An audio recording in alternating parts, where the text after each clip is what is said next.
Oke, baiklah adik-adik, di sini kita akan melanjutkan pembahasan mengenai turunan part 2. Di sini sebentar. Oke. Kita akan mendefinisikan turunan menggunakan definisinya berkaitan dengan limit. Jadi turunan dari suatu fungsi f merupakan fungsi lain f aksen yang nilainya pada titik sebarang x itu ditentukan oleh limit h mendekati 0 dari fx plus h minus fx per h. Jadi jika nilai limitnya itu ada, maka f dikatakan dapat didiferensialkan pada x. Nah, proses menemukan turunan ini disebut sebagai diferensiasi, sedangkan kalkulus yang berkaitan dengan turunan disebut sebagai kalkulus diferensial. Oke adik-adik, kita coba untuk mengerjakan latihan soal ya, supaya langsung terasa ketika kita menggunakan definisi limit untuk menentukan turunan itu bagaimana hasilnya. Oke. Kita punya soal nomor 1 sampai nomor 4. Di sini kita akan mencoba soal nomor 1. Adik-adik akan diminta untuk mencoba soal nomor 2 sampai nomor 4 ya. Jadi di sini fx-nya adalah 13x minus 6. Yang dicari adalah turunan pertama pada x-nya sama dengan 4. Kita coba ya adik-adik ya. Oke. Jadi kita punya fx sama dengan 13x min 6.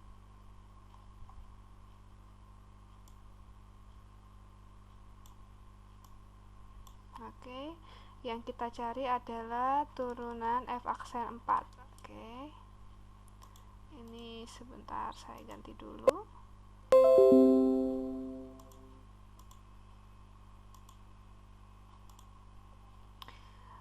Betul ya, 13x minus 6.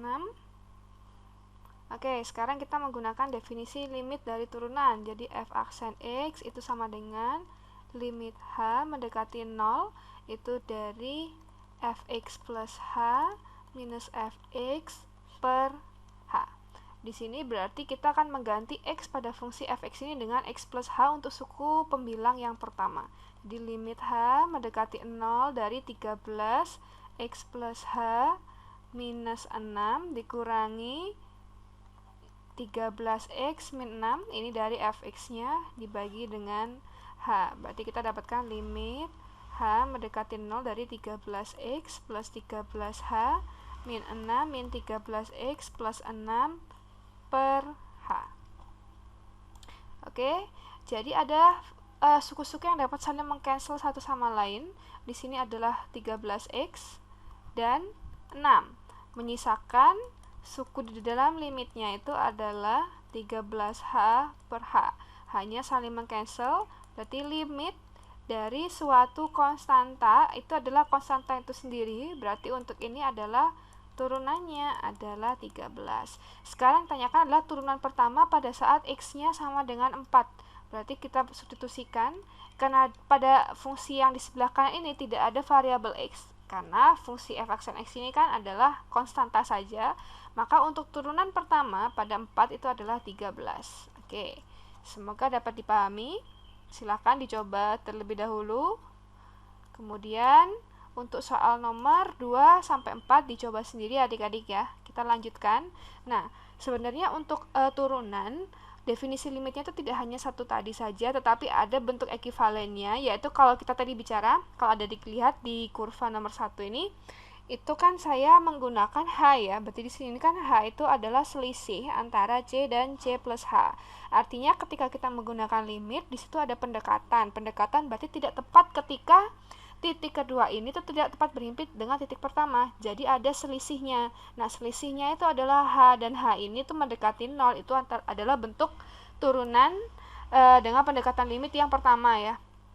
Sekarang kalau misalnya ketika c plus h-nya ini saya ganti dengan x, berarti kan h ini otomatis adalah x minus c. Berarti kalau dengan demikian bagaimana? Ketika titik kedua ini terus mendekati titik yang pertama, berarti titik x ini terus mendekati c. Artinya notasinya kita tuliskan sebagai limit x mendekati c dari, nah sekarang seperti biasa, di sini variabel bebasnya adalah di sumbu X, maka yang terikat adalah di sumbu Y. Ketika kita substitusikan X di sini, kita dapatkan ringnya, keluarannya itu adalah fx.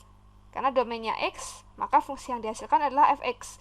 Kalau yang bersesuaian dengan C, maka fungsi yang dihasilkan di sumbu Y adalah fc. Sehingga di sini untuk bentuk ekivalen turunan adalah limit X mendekati C dari fx minus fc per X minus C. Nah, kita coba untuk menggunakan definisi yang kedua ini ke dalam latihan soal. Yang akan kita coba itu nanti adalah yang nomor 1 dan 2A. Nanti adik-adik akan saya minta untuk mencoba yang 2B. Sekarang kita coba dulu untuk nomor 1. Permintaannya adalah gunakan definisi ekivalen turunan untuk menentukan G aksen C jika Gx-nya sama dengan 2 per X plus 3. Nah, sekarang kita coba ya adik-adik, kita ingat-ingat 2 per X plus 3. Oke.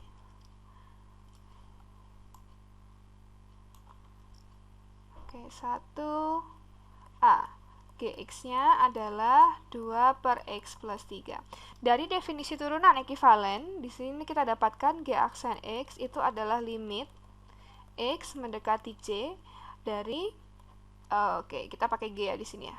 Gx minus Gc per X minus C.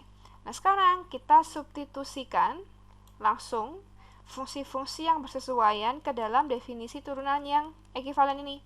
Jadi Gx-nya itu langsung saja dengan menggunakan bentuk yang ada di soal, karena sudah Gx ya adik-adik, 2 per X plus 3. Sedangkan Gc-nya ini kita ganti variabel X di soal tadi dengan C. Jadi dengan 2 per C plus 3 per X minus C. Nah, pada suku pembilang ini kita samakan penyebutnya. Karena di sini untuk suku yang pertama penyebutnya adalah X plus 3, suku yang kedua penyebutnya adalah C plus 3, ini kita setarakan ya adik-adik. Jadi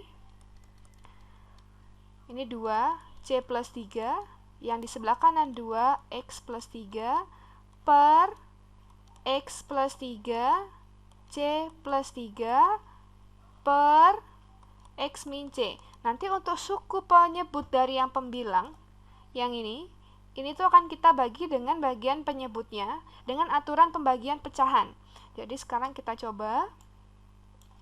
Tetap kita menggunakan notasi limit karena kita belum menyelesaikan, belum mensubstitusikan. Di sini berarti untuk bagian pembilang dapat kita tuliskan seperti ini.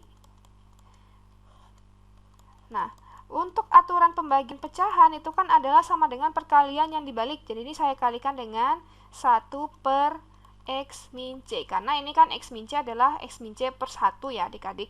Nah, berarti ini kita sederhanakan lagi. Jadi kita dapatkan limit X mendekati C dari, ini 2C plus 6. Suku yang kedua ini adalah minus 2X min 6. Yang ini kita bagi dengan X plus 3, C plus 3, X minus C. Kita lihat, di bagian pembilang ini adakah yang bisa saling meng-cancel? Jawabannya ada, yaitu 6, konstanta 6 di sini. Yang depan ini tandanya plus, yang belakang tandanya negatif, mereka saling meng-cancel, menyisakan adanya 2 di sini ya adik-adik. Nah, 2 ini saya coba keluarkan, karena dia konstanta. Jadi ini 2, limit X mendekati C dari C minus X per X plus 3, C plus 3, X min C. Nah, sebenarnya bentuk ini terlihat bisa disederhanakan ya, tapi bagaimana? Nah, ini kita kalikan dengan min 1 per min 1 yang notabene ini itu adalah sama dengan 1. Jadi awalnya dia tidak ada, tapi kita akan kalikan dengan min 1. Nah, nanti ketika yang bagian pembilang ini dikalikan dengan pembilang pada suku yang pertama, maka suku ini tuh akan terbalik. Sedangkan yang ini akan kita bagikan dengan konstanta yang di depan. Jadi 2 per min 1 limit X mendekati C. Ini menyisakan X min C dibagikan dengan X plus 3, C plus 3, X minus C. Jadi ada suku di pembilang dan penyebut itu yang bisa saling mencoret. Nah, ini kan kita bagi. Lalu untuk bagian konstanta, ini ada 2 dibagi dengan minus 1 ya adik-adik, ini berarti sama dengan minus 2. Oke, berarti kalau kita sederhanakan bentuk limitnya, itu hanya tersisa suku X plus 3, C plus 3.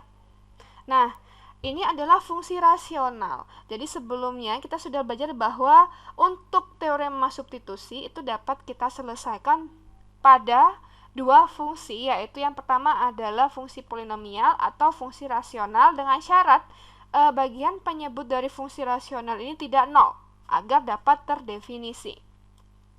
Sehingga ketika kita langsung substitusikan di sini, kita dapatkan 1 per C plus 3, C plus 3.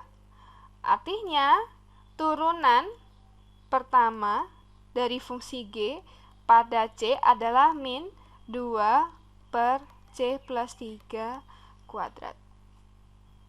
Oke. Selanjutnya, akan kita selidiki. Jadi kalau sebaliknya nih, kita punya turunan dalam bentuk limit dan kita diminta untuk mencari fungsi asal yang diturunkan. Nah, sekarang untuk nomor 2 dan 2B, kita cek untuk bentuk limit ini apakah dia tergolong sebagai limit definisi turunan yang pertama atau limit definisi turunan yang kedua. Nah, sekarang yang akan kita bahas adalah yang 2A. Yang 2A di sini, kalau kita lihat dari limitnya adalah H mendekati 0, maka dia memenuhi definisi turunan yang pertama. Jadi kita akan tuliskan terlebih dahulu. Oke. Nomor 2A. Limit H mendekati 0, 4 plus H kuadrat min 16 per H. Ini kita bandingkan adik-adik dengan bentuk definisi turunan yang pertama yang kita miliki. Jadi, limit H mendekati 0, F X plus H min Fx per H. Jadi kalau kita cek, kita bandingkan dari kedua suku ini, kita dapati bahwa Fx plus H-nya itu adalah 4 plus H kuadrat, sedangkan Fx-nya itu adalah 16. Ya, ini berarti kita akan mencari X-nya ini berapa sih? Nah, kalau kita bandingkan ya, Fx plus H-nya di sini ada tanda kuadrat. Sedangkan dari Fx-nya ini bentuknya adalah hasil dari pengkuadratan suatu bilangan. Berapa sih angka yang dikuadratkan di sini? Kan kita bisa cek kurang lebih plus minus ini adalah 4 ya. Jadi akar dari ini. Oke, 16. Akar dari 16 adalah bisa positif 4, bisa negatif 4. Sekarang kita cek dari bentuk yang X plus H. Oke, ada suku 4 plus H. Berarti kalau kita cocokkan dengan prediksi kita yang pertama, kita dapatkan kesimpulan bahwa X-nya itu adalah 4. Ya, X-nya itu adalah 4. Kemudian dari bentuk ini ada bentuk kuadrat di sini, berarti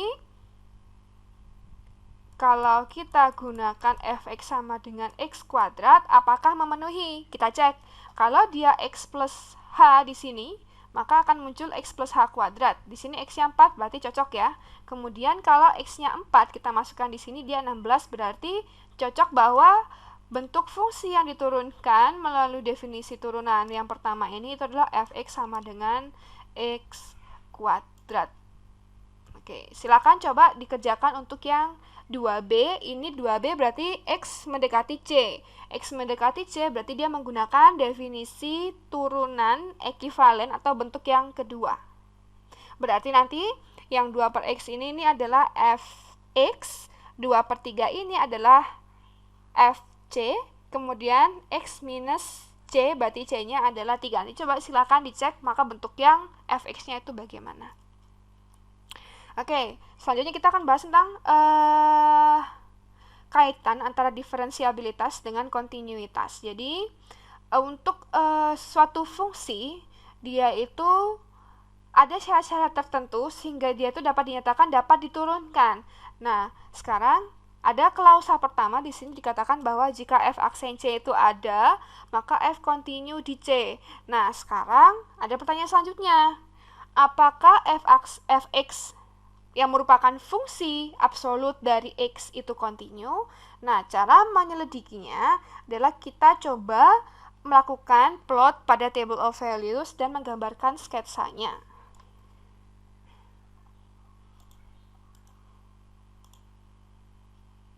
Sekarang saya punya fungsi absolut dari x. Dan langkah pertama yang akan saya lakukan untuk menyelidikinya adalah saya akan membuat table of values, adik-adik. Jadi saya akan menggambarkan ini adalah x dan ini adalah fx. Lalu saya akan mengambil titik-titik dari sumbu x negatif dan sumbu x positif. Karena di sini kita bicara tentang harga mutlak dari x dan kita akan melihat pengaruhnya jika positif atau negatif.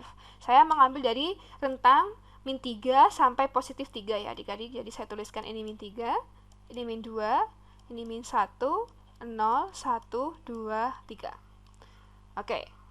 Ketika x-nya minus 3, kita masukkan ke dalam fungsi fx, di situ karena nilai absolut, maka hasil yang diambil itu adalah yang positif. Jadi fx-nya adalah 3, ini min 2, x min 2, fx-nya adalah 2, x-nya min 1, fx-nya adalah 1, 0, 1, 2, 3, dan seterusnya. 7 data ini kita interpolasikan ke dalam diagram kartesian. Jadi sini saya akan menggambarkan sumbu x dan sumbu y. Sumbu y ini mewakili fx ya adik-adik. Sekarang kita ambil beberapa titik di sumbu x. Saya labeli 1, 2, 3, min 1, min 2, min 3. Dan di sumbu y juga demikian karena kita masih menggunakan 1, 2, 3. Dan jangan lupa di titik potong antara sumbu x dan sumbu y ini adalah titik asal, yaitu tempat beradanya titik 0. Sekarang kita proyeksikan satu-satu. Ketika minus 3, kita dapatkan y-nya adalah 3. Ketika x-nya min 2, y-nya adalah 2. Dan ketika x-nya min 1, y-nya adalah 1.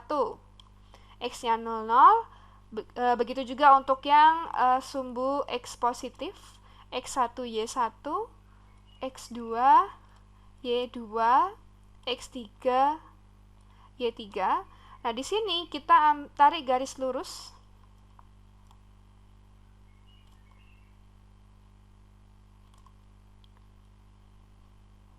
Ya, jawabannya adalah fungsi fx yang merupakan fungsi absolut dari x itu adalah continue. Continue dengan adanya patahan atau sudut yang tajam pada titik 0,0. Nah, apakah maknanya? Nah, sekarang kita lihat pada kurva yang ada di sebelah kanan. Di sini ada 4 titik A, B, C, D. Ya. Sekarang kita baca dulu. Jika kurva continue tetapi membentuk sudut yang tajam, maka kurva tersebut tidak dapat didiferensialkan. Jika garis singgung kurva vertikal, maka tidak terdapat turunan dari kurva tersebut. Nah, sekarang kita akan coba pahami definisi klausa-klausa ini dengan mengamati kurva yang ada di sebelah kanan. Di titik A, itu f tidak continue. Kenapa kok tidak continue? Meskipun salah satu titiknya itu dilalui oleh bintik hitam ini, tapi pada titik A ini terdapat 2 bintik hitam. Berarti untuk satu titik X ada 2 penyelesaian. Artinya apa? Artinya tidak hanya satu. Maka F di sini ada terjadi loncatan sehingga F tidak continue dan dengan demikian tidak dapat diturunkan. Jadi syaratnya adalah hanya ada satu nilai penyelesaian untuk satu domain. Jadi domainnya A, maka penyelesaiannya harus hanya ada satu. Berikutnya untuk titik B. B dan C ini sama-sama continue. Sayangnya pada titik B ini dia membentuk sudut yang tajam. Nah, kenapa kok tidak ada turunannya? Kalau sudutnya tajam berarti kan kita tidak bisa menentukan garis singgungnya ya adik-adik. Sehingga di sini tidak dapat diturunkan, tidak ada penurunannya. Kemudian di titik C ini kan garis singgungnya vertical tangent ya, jadi dia vertikal. Ketika kita mencari kemiringannya, maka di sini suku penyebutnya itu akan mendekati 0 karena x-nya kan hanya ada pada satu titik, sehingga tidak terdefinisi, maka tidak dapat diturunkan. Selanjutnya ketika kita lihat di titik D, di titik D ini continue, dan dia untuk satu domain hanya ada satu penyelesaian, sehingga di titik D ini dia continue dan dapat diturunkan. Nah, tadi katanya kenapa kok tidak ada kemiringannya tidak ada atau tidak dapat diturunkan. Nah, ini kaitannya dengan kenaikan. Jadi, jika nilai dari variabel x berubah dari x1 ke x2, maka x2 min x1 merupakan perubahan dari x dan disebut sebagai kenaikan x jika x2-nya lebih dari x1 atau positif. Nah, simbolnya dituliskan dengan segitiga yang disebut sebagai delta. Ini adalah huruf Yunani ya, adik-adik. Nah, jika x berubah dari x1 ke x2, nah maka pasti ada titik-titik di sumbu y itu yang bersesuaian, yaitu y1 dan y2. Nah, perubahan dari y ini diberikan oleh persamaan delta y2 min y1 fx2 min fx1. Nah, di sini akan saya beri tambahan keterangan adik-adik, karena sepertinya kurang. Jadi ketika saya punya keadaan pertama, x1 kurang dari x2, maka untuk kenaikan, maka y2 juga harus lebih dari y1. Nah, ini kalau kita gambarkan, pada kurvanya ada tendensi bahwa jika x1 lebih kecil daripada x2, maka y1 dan y2 posisinya letaknya seperti ini. Jadi ada kecenderungan, entah itu kurva linier, entah itu kurva parabola, dia kemiringannya positif seperti ini. Arahnya seperti itu. Itu adalah kalau kita bicara tentang kenaikan ya. Untuk penurunan, untuk x2 yang lebih dari x1, di sini y2-nya justru kurang dari y1. Dan kalau kita gambarkan ke dalam kurva, ini seperti ini x1, ini x2. Nah, y-nya itu ini y2, ini y1. Jadi trennya itu semakin ke kanan, dia semakin turun. Entah itu kurva parabola, entah itu kurva linier. Jadi seperti itu. Nah, silakan dicoba untuk menentukan latihan soalnya. Di sini menentukan perubahan y ketika x berubah dari 0,4 hingga 1,3. Berarti 0,4 ini adalah x1 dan 1,3 adalah x2. Ketika mencari delta y, adik-adik silakan mensubstitusi dulu x1-nya ke y untuk mendapatkan y1, kemudian 1,3 ke y untuk mendapatkan y2, lalu dengan persamaan delta y ini silakan diproses. Jadi nanti y2-nya dikurangkan dengan y1, itu adalah delta y atau perubahan y. Oke. Untuk notasi limit untuk turunan sendiri itu ada 2. Sebenarnya masih banyak lagi, ada dx juga yang besar.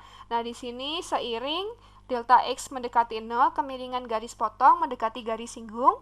Dengan demikian, dy per dx-nya. Nah, ini kita menggunakan definisi limit. Kalau pada slide yang pertama tadi adalah x plus h, di sini hanya digantikan dengan delta x. Toh tadi kita sudah sepakat bahwa h itu adalah selisih dari pergeseran x dengan suatu titik yang kedua. Nah, di sini hanya kita ganti dengan delta x yang notasinya itu ditandai dengan dy per dx atau f aksen x.